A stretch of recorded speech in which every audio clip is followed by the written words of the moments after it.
Good morning. Again, it may not be morning where you are, but wherever you are, whether you're joining me live today, I welcome you and I thank you that we can be together today to talk about empowering children, overcoming ADHD, the importance of seeing every child reach their true and actual potential. And it was interesting that I didn't realize the part one or number one, as it's labeled, of this topic.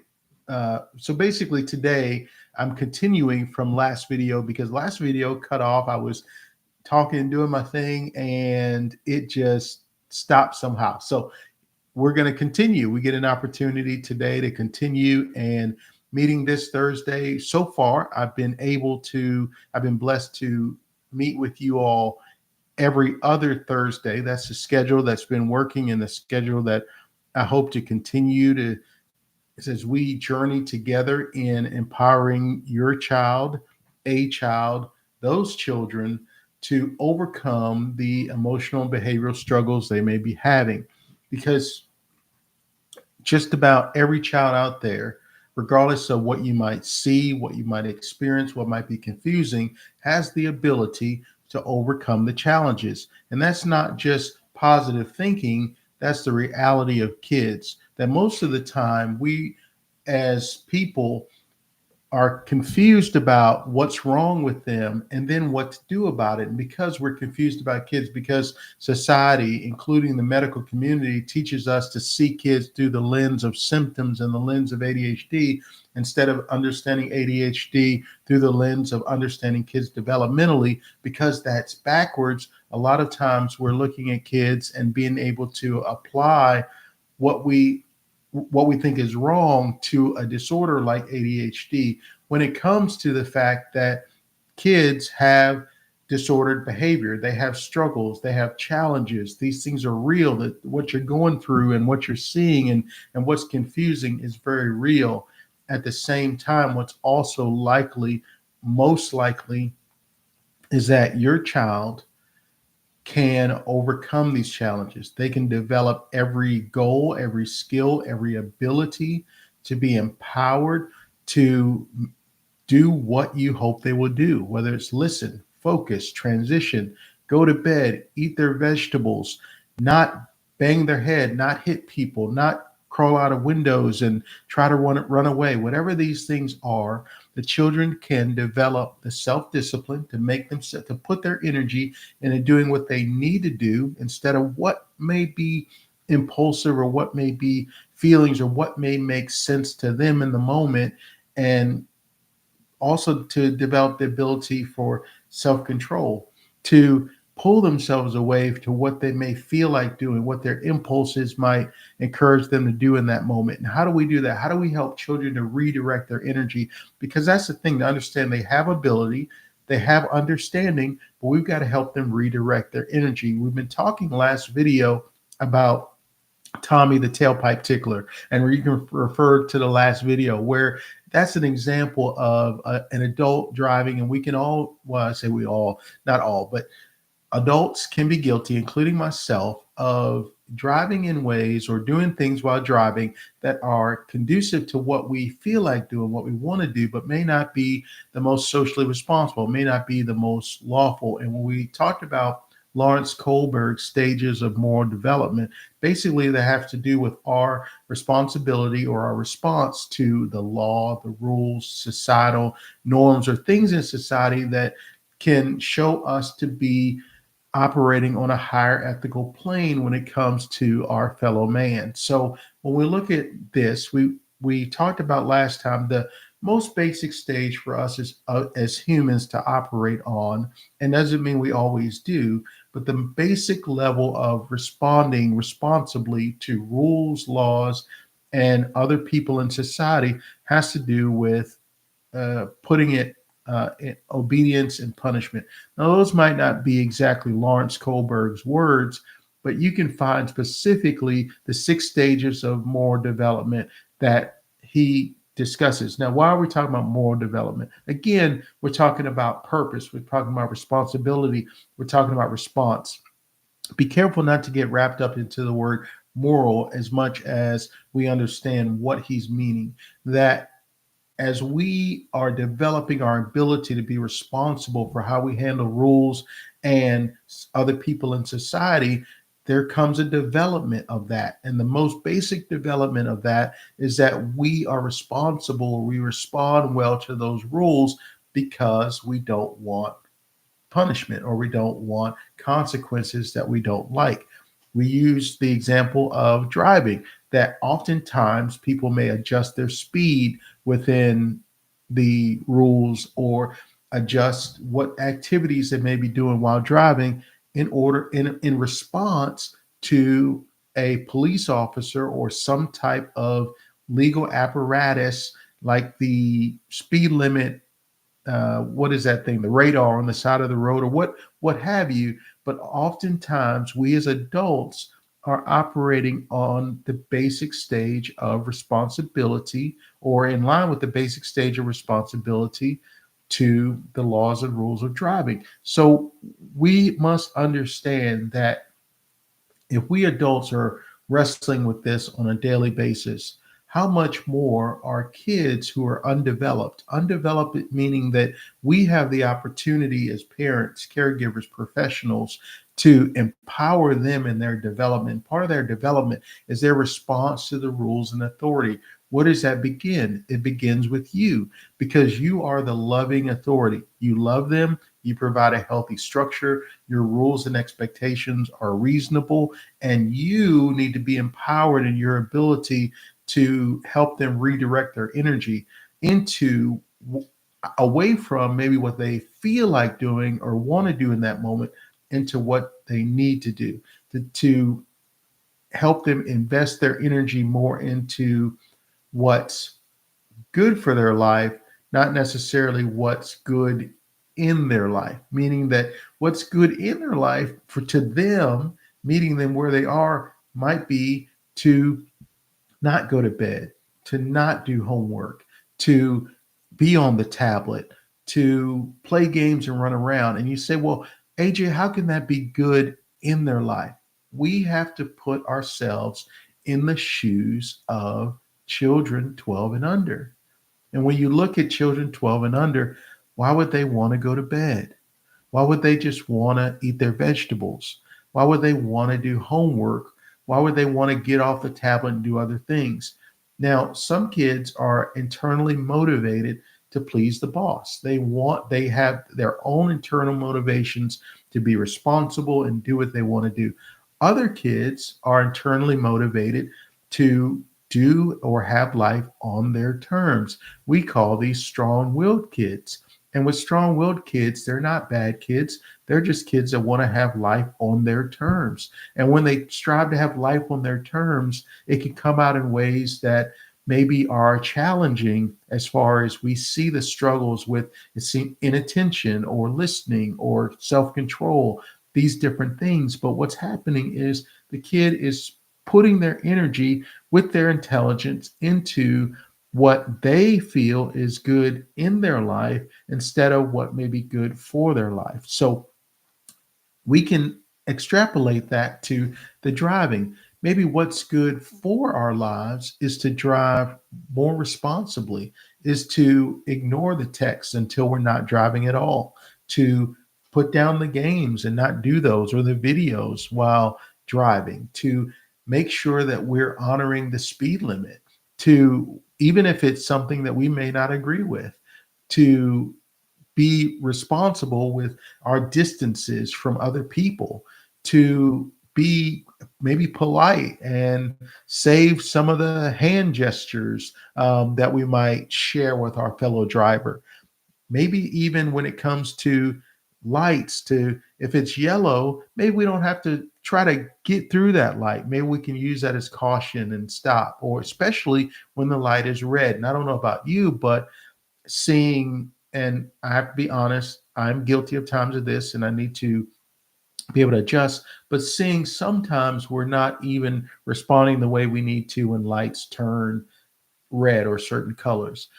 When we can hold ourselves to a higher standard, then that's important for us. That has more responsibility. But when we're looking at kids, we have to understand if we as adults are struggling with that basic level, if we as adults are struggling not to put our energy into the things we feel like doing and into the things that are more responsible, how much for kids? And when they struggle, it doesn't mean that they're disordered. When we struggle as adults, it doesn't mean that we're disordered. It means that we're human. We live in a world full of struggle. This world breeds distraction and then sells the cure. In our wisdom, let's become aware of that. This world breeds distraction and sells the cure. We are distracted. We are overwhelmed. We have so much going. We're encouraged to do and think about so many different things at one time. Patience may be a virtue, but it's hardly visible. These are the things that we contend with on a daily basis. And we can call it ADHD, we can call it whatever it might be, but we've got to understand that in the world we live in, distraction is a part of it and the challenges that go with it. And our responsibility to ourselves is to try to understand what may be going on and what we can do about it, to be able to empower ourselves to overcome these struggles, even though we may not fully understand them. You're not always going to understand why your child may be having difficulties, but understand and believe that they're likely capable with your help to overcome them. That you get this, and we get this opportunity to be able to empower children. When we do that, we can help them develop the strength to be able to push their energy away from that impulse and that feeling into what they need to do at that time. And that's what we're talking about, the LEAP process. We're talking about transformative parenting or transformative opportunities that we have to empower children. And in that transformation, we're not just doing that because of the pain or the problem or even the police on the side of the road in this metaphor. We're looking for transformation because we are able to bring it about with accurate info, a plan, and then to be able to empower our children. We're talking about the LEAP process. As we discussed in part one, L stands for love. Does the child in your care, does the child you're working with know that you love them or know that you care about them? That's the question that you ask and answer for yourself. Because when children understand that they're loved, then you can move forward with the rest of the steps and be confident or maybe just courageous, because sometimes courage comes before confidence, that we got the opportunity. And that's not my saying. I'm not sure who quoted that, but it's a quote that I enjoy. Courage comes before confidence. We've got the opportunity to be courageous, maybe to take in some information that we're going to talk about today that may not be popular, but is highly effective. And we have the courage to understand that we love our children, and when they know that we love them, or if we're working with them, that they know that we care about them, then they're not confused about the other steps. They're not confused about the E in LEAP, which in this acronym stands for expectation of excellence. Yeah, two E's, but that's okay. We'll work with it, right? You get double your money, whatever. Anyway, so yeah, more for you. Okay, more for us. So as we go through this, so the E stands for expectation of excellence, that we can say, hey, child, I'm going to meet you developmentally where you are as a 12 and under child, where you're a concrete thinker. So with that, I'm going to be very specific. I'm not going to say you will behave or you will be good or something like that. We're going to be specific. The expectation of excellence is going to be something like, you will do what I tell you the first time. Or one parent came up with something creative. You would do what I say right away. A little rhyme there. But the bottom line is giving them an expectation of excellence that's foundational for their ability to do all the other things that you hope to build on. For example, when a lot of people may be concerned, such as one parent I know now that is very concerned about their child talking back and going into verbal challenges with their child. And this is a huge concern. but the expectation of excellence may be and really needs to be more foundational, like a foundational building block. Think about a house when it's built. You don't start with the walls and the roof. You start with the foundation, making sure that's solid. And when you have a solid foundation, it's probably going to lead to the success of the rest of what you build. A lot of times, the solid foundation, when it comes to the child, starts with L, making sure they know that they're loved, but then the expectation of excellence. And when it comes to the expectation of excellence, the solid foundation is often making sure that there is clear and healthy respect between you and the child, which means that you're empowering them to build the character muscle of self discipline, to do what they ought to do regardless of how they feel, which translates into doing what you tell them the first time, not the 10th time. And so, how do you do that? You express to the child, I'm going to expect you to do what I tell you right away. And then you empower that expectation with affirming accountability. And affirming accountability is where we left off last time. And what this means is that we affirm two things with kids. Like I said, double, extra. We get to pour on the love and affirm in the children. One, you have feelings, and whatever those feelings might be, they are valid. And this is something I do think we do excellent in our society now. We understand and we care about the feelings of children. And to be able to empower them and say, your feelings are valid is awesome. If you're angry, that's valid. If you feel frustrated, that's valid. If you feel like giving up, that's valid. You feel sad or emotional, or you even feel like hitting your sibling or throwing something, those feelings are valid. And at the same time, second, we affirm their ability to control themselves regardless of how they feel.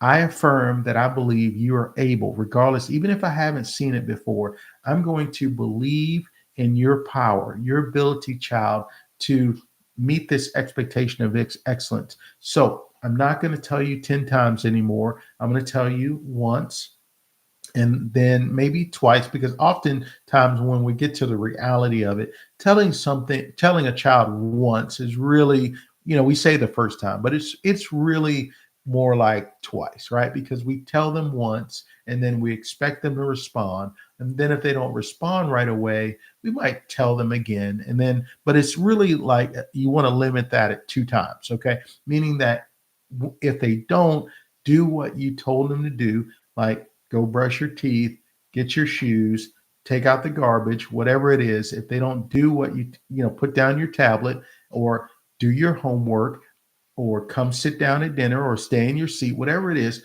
whenever you tell them to do something and they don't do it by that second time, you must act. Because if you don't act, they don't take you seriously.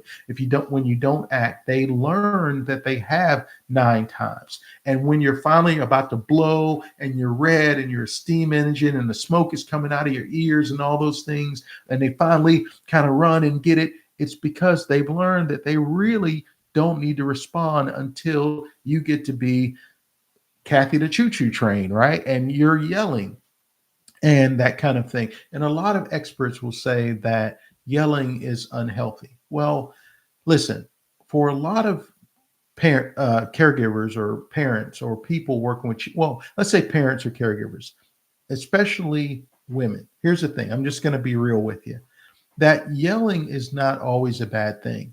It's about how you're yelling and why you're yelling. And let's just talk about this for just a little bit. And again, bring your courage, bring your openness. Just listen to this and hear what you have to say and make your own decision about it. But a lot of times parents are feeling guilty, especially moms or females, because the societal view is that yelling is unhealthy. Well, it depends on how you're yelling and why you're yelling. A lot of times, uh, caregivers are yelling because they will say, "My child won't do anything unless I yell or until I yell," and you're exasperated. Well, even when you get accurate information and you get a plan, there are times when, in authority and in control and in your ability to make sure you are communicating that you mean business, you are going to raise your voice. And there's nothing wrong with that in the sense of That's not going to hurt your child. It's not going to damage them emotionally because it comes from a different place of intention and control and authority in the context of you having a plan of affirming accountability to affirm their feelings and to affirm their ability to listen. So when you say, hey, or you give them a very clear understanding of it is time for you to listen, and you raise that voice and you kind of yell, but it's purposeful, it's intentional to be able to communicate. I'm the authority. It's time to listen, and you're going to do what I tell you to do.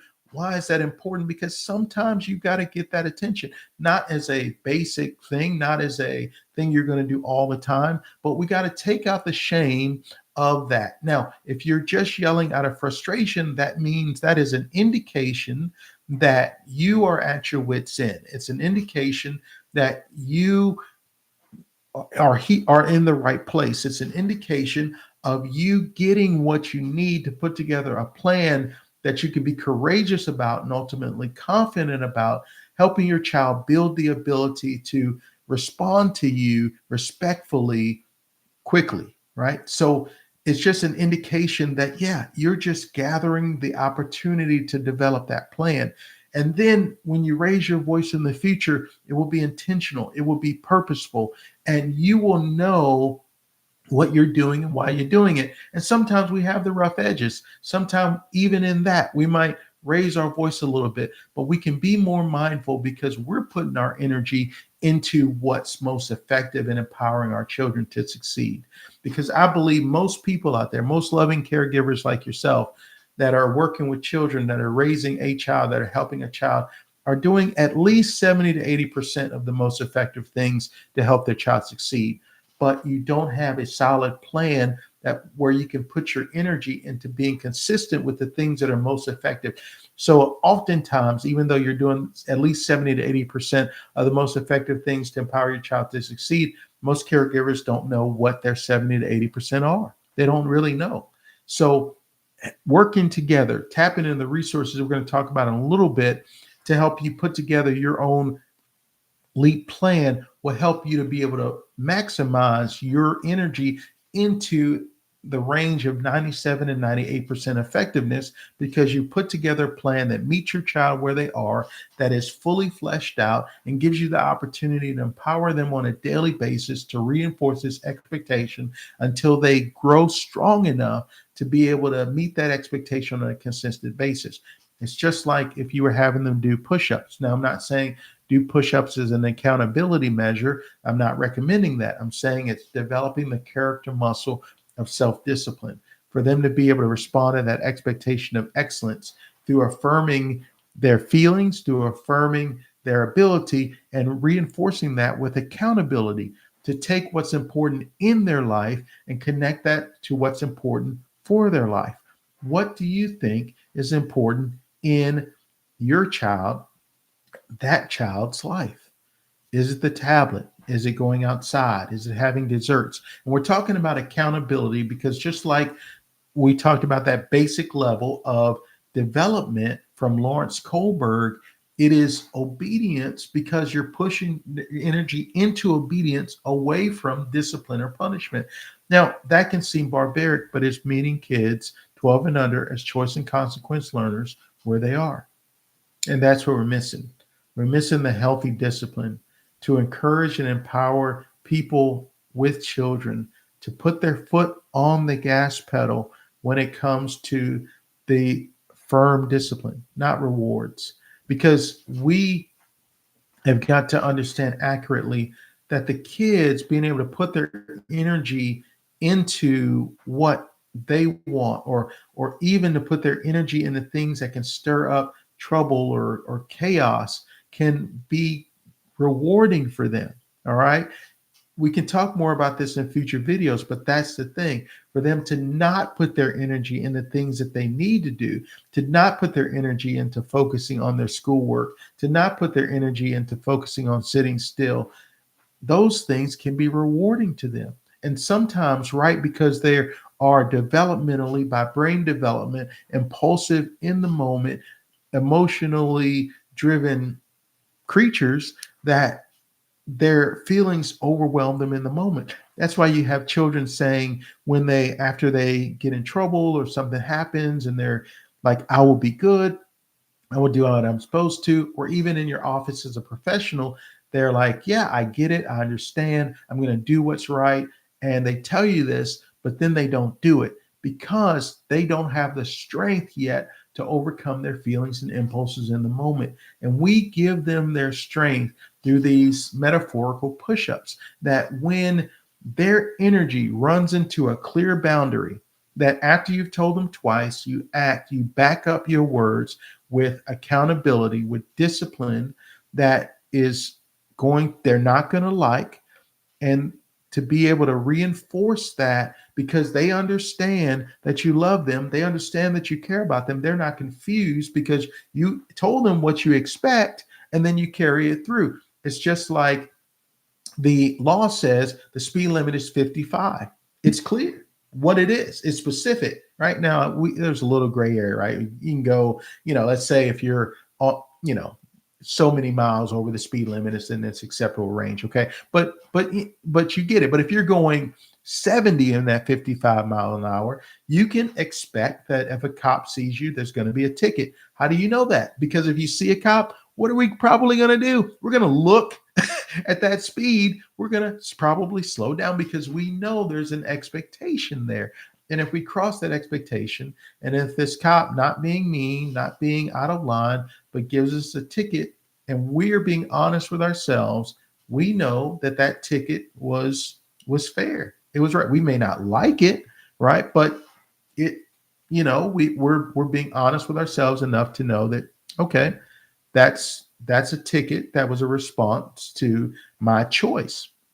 When we as parents, when we as caregivers are being able to, in a loving way, setting a speed limit, setting an expectation for our children, telling them to not cross certain lines of the road because it's metaphorically not good for them, but to be able to hold that boundary, to be able to give them accountability, that discipline that they may not like, but that they need to be able to enforce that boundary. The children are going to consistently run into this situation where they're putting their energy into what they feel like doing, or they're not putting their energy into what they need to do. And that boundary is reinforced consistently, daily, with conviction, with you understanding that this is what your child needs, to where they finally say, you know what, whenever I push my energy into doing what I need to do, what is expected of me, things go better. We get along better. I'm not in trouble. We're happier. I even feel better in myself because child is saying that I can see my ability to push my energy into what I want to do, but I haven't been strong enough to do because of my feelings and impulses. And when we are working with our children with this affirming accountability, hey, we're saying you can be angry, but you're not going to throw things. You can want to be on your tablet, but now's the time to do what I told you to do. And when children get this in a loving environment, it's extremely empowering to them. It's just like you going to the gym and working with a personal trainer. You may not enjoy it in the moment, but as you see yourself getting stronger, as you see yourself reaching your goals, you feel better. It's something that you can walk away with. And children know this. They tell me this. They get this. And what we need to do is have the courage to understand what they need to meet them where they are with love, clear expectation of excellence, affirming accountability. Affirming is talk. Accountability is not talk. Okay. Children 12 and under don't need a talk. They need action. And then to with the P in leaf, to persevere, to do this, to persevere, to understand that perseverance is about process. It's having a plan you believe in and implementing it daily, even though the performance doesn't come right away. With psychotropic drugs, performance may change overnight. But with working with the children to empower them to succeed, that change is often not going to come overnight. It's going to come, expect however long you can think back to when the problem started. Working with them consistently is probably going to take about a third of that time at least to be able to empower them. So if they've been struggling for a year, you can expect that it's going to take at least 3 months of a consistent plan to start to see gains in them overcoming a challenge. And we want to be consistent because you're not going to see the change at first. In fact, a lot of times they get worse before they get better. But with our belief in ourselves, belief in the child, taking the plan, you bringing your wisdom, you bringing your love, you bringing your conviction to implementing a plan based on what you believe in and the resources that we have to offer at powerofable.com, you can be able to see opportunity and bring to life your child's ability like you never had before. I've seen this. I've seen this in my home. I've seen this in my work, and it is there for you. Not maybe other people, but you. It is there for you. That's why we're here, for you to get this, for your child, a child, those children to get this empowerment. And so tap into LEAP. How do you do that? The practical resources are available at powerofable.com. I'm still working on that website, but you can go there and begin to see the resources. The books that I have, you can find on Amazon under my name, AJ McMahon, AJ McMahon. I've tried everything and nothing works. That's the cry of parents that I heard so many times that I named my books after that. But to be able to take the first book, which basically has the accurate info and the LEAP process, and the second book, which is called the Resource Guide, that book is giving you the tools. Don't just jump to the tools. If you just jump to the tools without being able to have belief in yourself, accurate info, put together a plan, it's going to fall apart because you've got to persevere. You got to persevere because you're likely, even if you see a change at first, typically children at some point early on in the process are going to get much worse before they get better. So you can't go by how they're responding. You got to go by what you believe in. So let me help you. Let's continue to work on helping you develop a plan you can believe in. Powerofable.com. Go to my name, AJ McMahon, on Amazon, or email me at aj@powerofable.com. So you can tap into the books, or we can talk about personal coaching. We can talk about how to give you the resources to not just give you something to replace what you have, but to bring forth your 70 to 80% of the most effective things you already have, whether you believe that or not, and add to it, help you to tweak it and refine it into something that's going to be transformational for you and your child. Transformative parenting and the opportunity to tap into practical resources to empower your child to succeed in the ways that you hope. That's why we're here. So stay tuned, stay connected, stay involved. Understand that the last time I wasn't able to do the medical disclaimer but I'm going to try to do that today, and hopefully the video doesn't cut off. The video content we've talked about is for informational purposes and not intended to be a substitute for professional medical advice, diagnosis, or treatment.